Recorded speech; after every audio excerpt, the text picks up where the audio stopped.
Sociedad Protección Mutua de Trabajadores Unidos, the Society for the Mutual Protection of United Workers.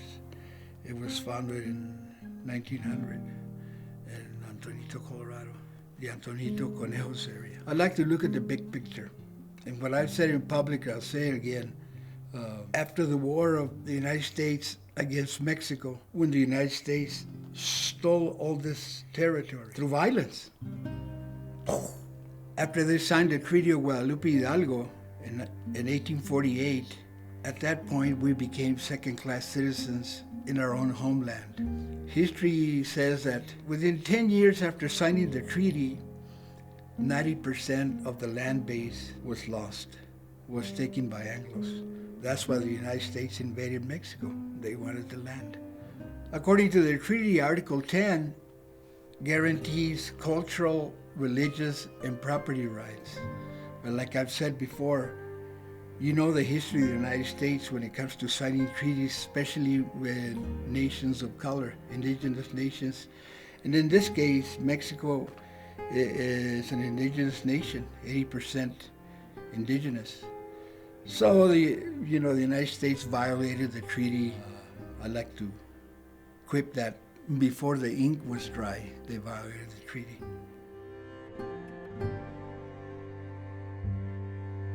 It's under those circumstances that there was a need to organize people to come together to protect themselves, to protect their land, their water rights, their religion, their culture, their dignity. So even though it was 40 years later, the SPMDTU was founded in Antonito for those reasons.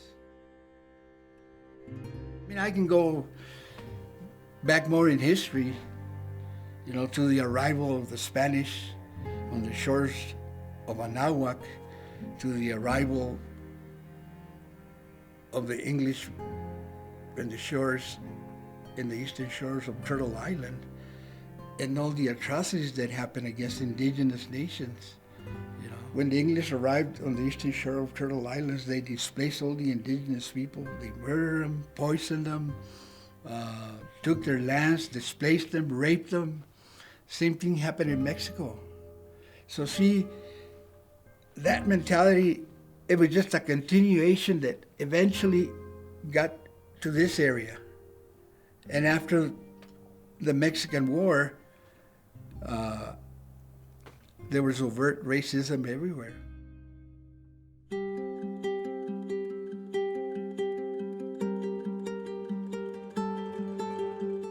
I have a grandfather. It would be my great-great-great-grandfather, 3 times great. His name was Juan de Dios Ruibal, John of God, if you will. He came from a village in northern New Mexico. It was called Jacona, New Mexico. He was from there. At that time, a lot of the land, farmable land, was already gone. He heard that there was some good land up along the Conejos River. He came up here and he found some good land in this village that he called Las Mesitas, Colorado. It's well known now today. It's a burnt Catholic church. A lot of persons take pictures of it now. But my great-great-grandfather, this Juan de Dios, he founded that village in the 1860s. My mother, just by chance, has the property that he settled and built his adobe house on. The Juan de Dios house, as it's called, it still stands, built in the early 1860s. It's falling now. Now, Juan de Dios had a son. His name was Eligio Ruibal. He was the signer to the preamble. He joined the SPMDTU early in his life to protect his land, to protect the water rights. As persons were moving to the San Luis Valley and the loss of land was starting to occur, he found it important to join this organization so that way he could have a means to protect his land and his water rights. Now, fast forward 100 or so years, I'm a member in this same organization. I'm the vice president of the SPMDTU, and I have a sense of pride in that.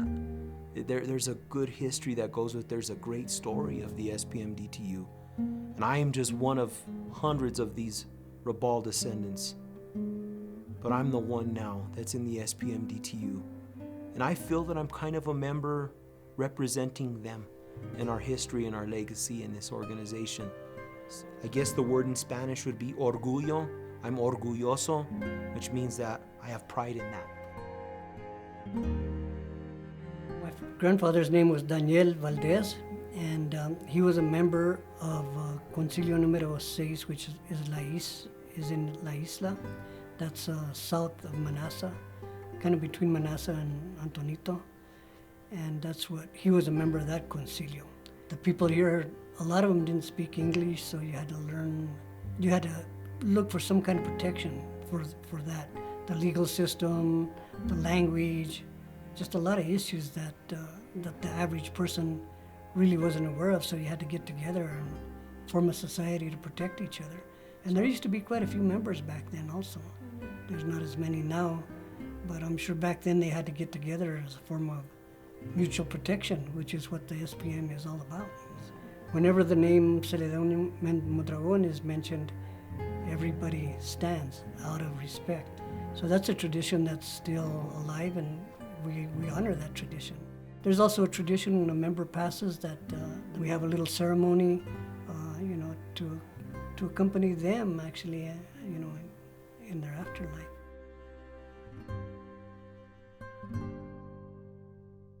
Our documents are archived at Zimmerman Library in the University of New Mexico, and one of our members has been looking through them, and he found out that they bought the lot where the building sits on Main Street. They bought it in, I think, in the early 20s for $850.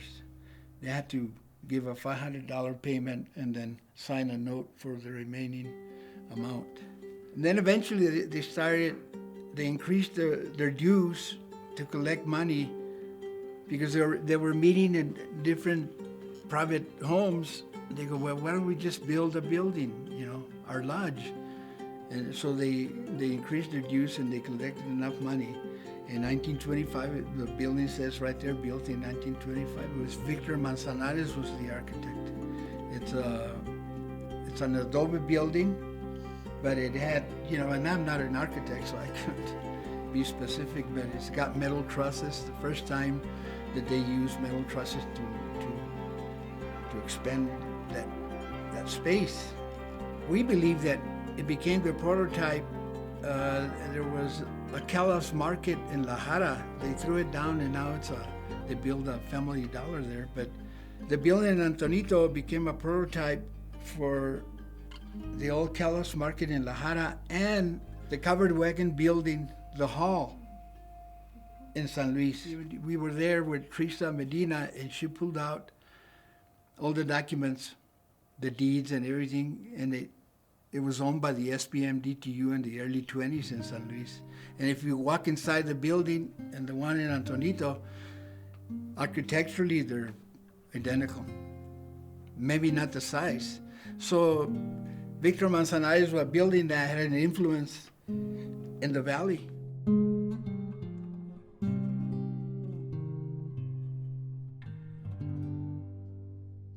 When I became president in 2000, 2001, one of the things I did, I placed the property on both the national and state historical registries. So then we were able to access money from the historical fund, and we're indebted to them because they helped us out a lot. We did an architectural study, and we identified priority items that needed to be fixed.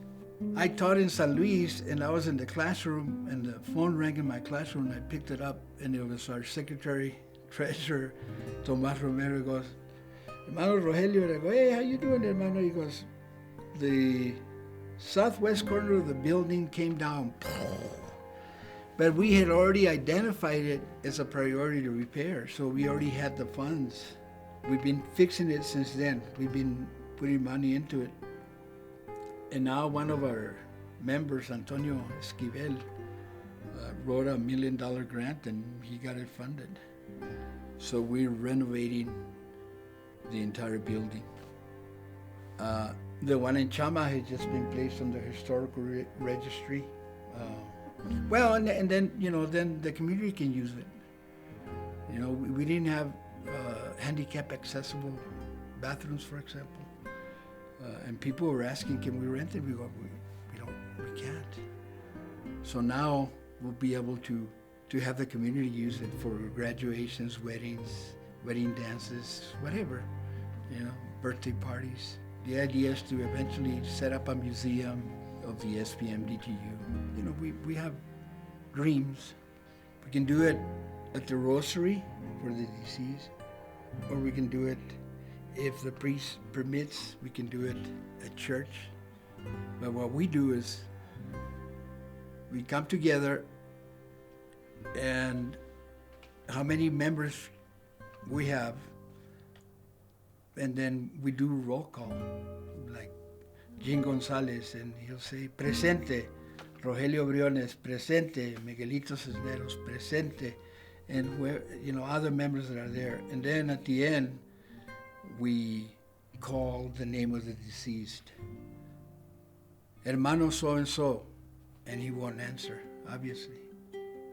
So then me, since I'm conducting that ceremony, I ask him in Spanish, Hermano, how come you don't answer? It's your duty to answer when we call your name. And we do that 3 times. Hermano so-and-so. And then we tell him again. We wait for an answer. Nothing comes back. We go, Hermano, how come you're not answering? It is your duty to answer. Please answer. We do that 3 times, and then somebody, one of the other hermanos will go, well, the reason is that he's deceased. So then we acknowledge that he passed on, and we have a ritual that we say, okay, by the power invested in me and on behalf of the society, I deem that you're entitled to all the benefits that the society imparts on loyal members. And then we follow that with, we go to the cemetery. We accompany the family to the cemetery, and we're wearing a leaf of the jade plant. In Spanish, it's called siempre viva, always alive. And if you notice, those plants actually, I mean, you can ignore them for years and they go like, so what? I'm still here. So the reason that they picked that plant is because nothing seems to affect it. It keeps on going and going and going. So then, you know, we do prayers and we say goodbyes, and then everybody takes the leaf and place it on the casket, and we say goodbye, hermano.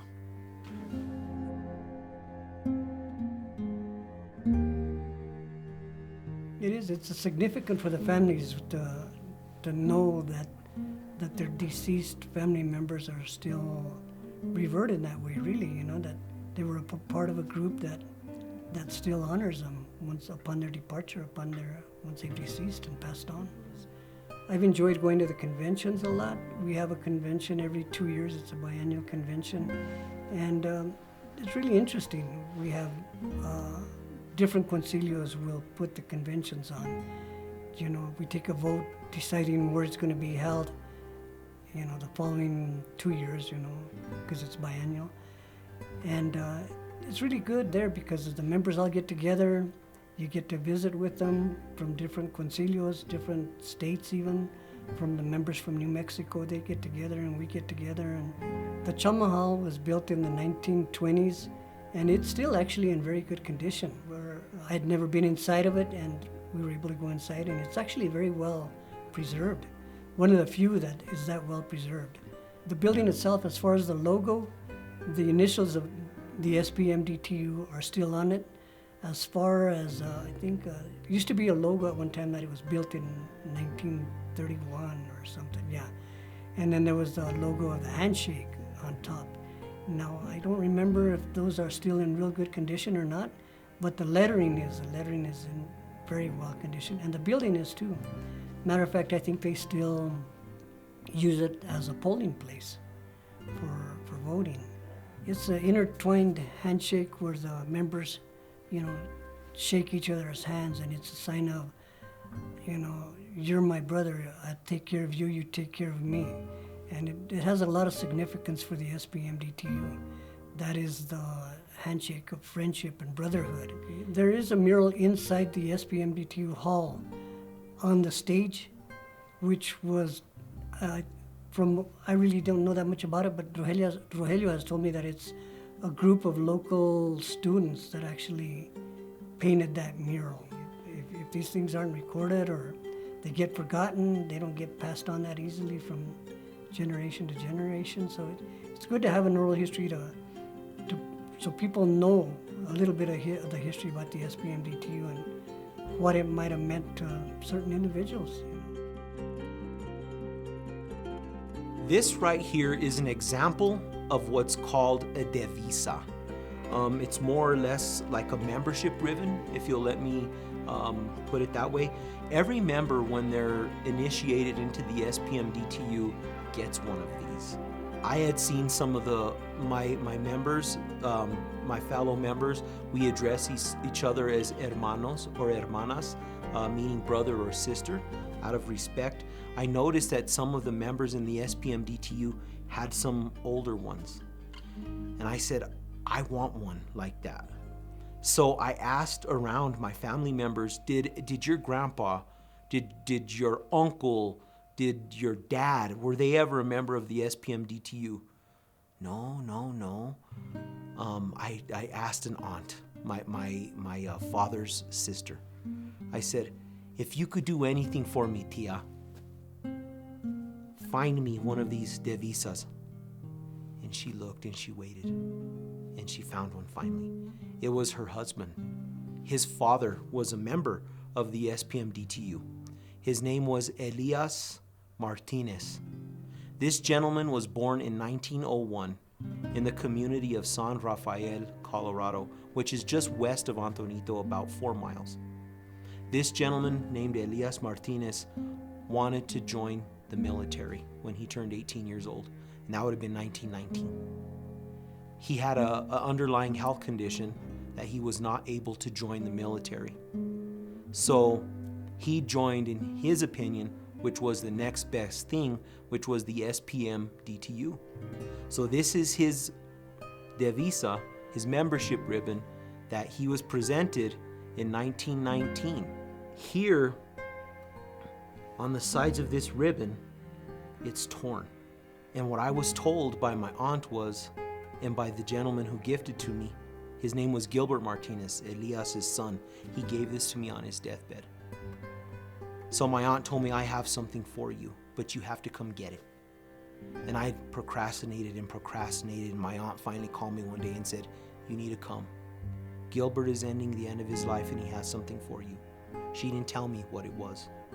I went and saw him in the nursing home. He was dying of kidney failure, and he asked his wife, my aunt, please leave the room. And this gentleman on his deathbed reached out to the nightstand, which was by his table, brought out a box, kind of very similar to what a necklace would come in, like from K Jewelers or Zales, if you will. And he opened this up, and with his shaking hands, he gave me this. He goes, this belonged to my dad. I never joined the SPMDTU, and all of these ribbons like this, there are very few because they're in the ground. When a member dies, they get buried with them. This didn't go with his dad. He kept it for all those years in memory of his dad, and he goes, I'm going to give you something. This is one of my most prized possessions, and mine too, in turn. I'm going to give you this. This was my dad's, but on one condition. You wear it to the meetings, and you wear it in memory of my father, Elias Martinez. And he told me the story going back to why it's torn. 1919. Their automobiles were around, but not very many people in Conejos County had automobiles then. He used to attend the meetings horseback. It's torn right there because when he wore it above his heart and he'd be riding the horse and he'd bounce around, this little part of the devisa tore that there. So that's the wear and tear from him riding the horse. So as a member, you are expected to wear these to your meetings. When a member passes away, in mourning of the member, you undo the pin in the back, you can turn this around, and you wear it sign of mourning to the member that passed away. You wore it in black right there. The statue was actually, when I became president, we had it in hand.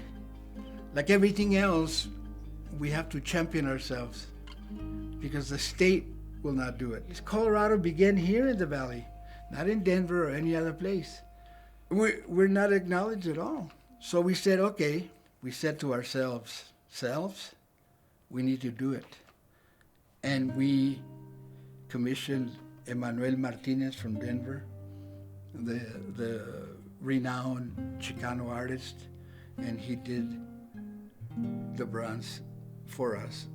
We paid for it out of our own funds, no state monies.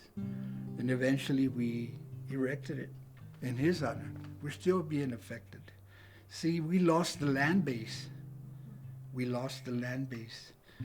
That whole range from New Mexico all the way to La Garita, there was the Conejos land grant given under the Treaty of Guadalupe Hidalgo. It was a Mexican land grant given to the original settlers of this area.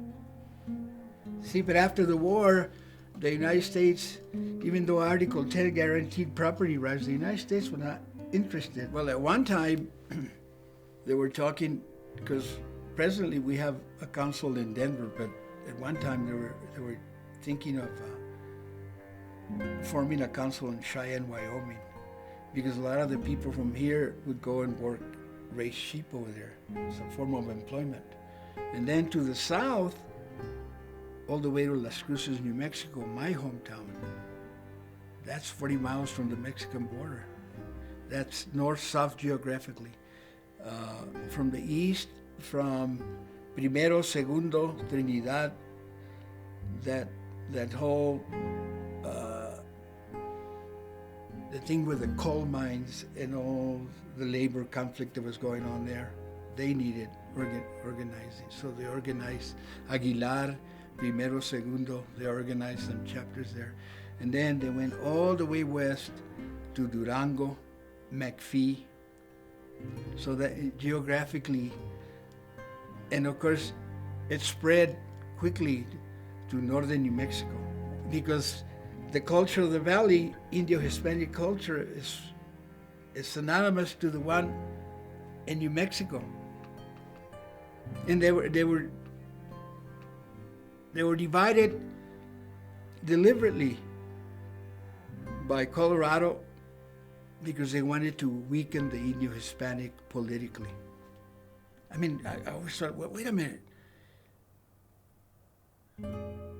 Why did Colorado become a state in 1872 and New Mexico and Arizona, New Mexico, 1913? It's because there were not enough Anglos to control the politics until 1913. As long as Anglos could control the politics, then they would grant them statehood. But in Colorado, they already had control. So when they split the valley away from New Mexico, it was a deliberate act by the governor at that time to weaken the Indio-Hispanic politically. See, I don't recognize political boundaries. I mean, I learned that, I came out of the Chicano movement. I don't let political lines define me.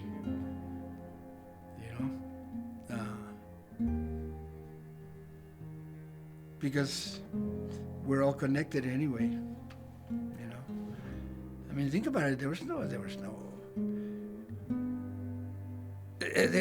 no boundary between the valley and Taos, Santa Fe. It was the same families, the same culture, the same language, the same traditions, etc., etc. So I would like to maybe in a way encourage young persons from these small communities around the San Luis Valley to learn a little bit about the SPMDTU and why it's important. I believe it's very historical, but it's very not well known. it was kind of started as a means to protect their land and their water. And I think now, here in the San Luis Valley, with what happened recently with water and how the water was trying to get pumped out of the valley to feed the Front Range communities, there's some parallels in that, protecting the land and the water. Not much has changed in 124 years. They're still trying to come for the water and the land. And without the water is life. You have nothing.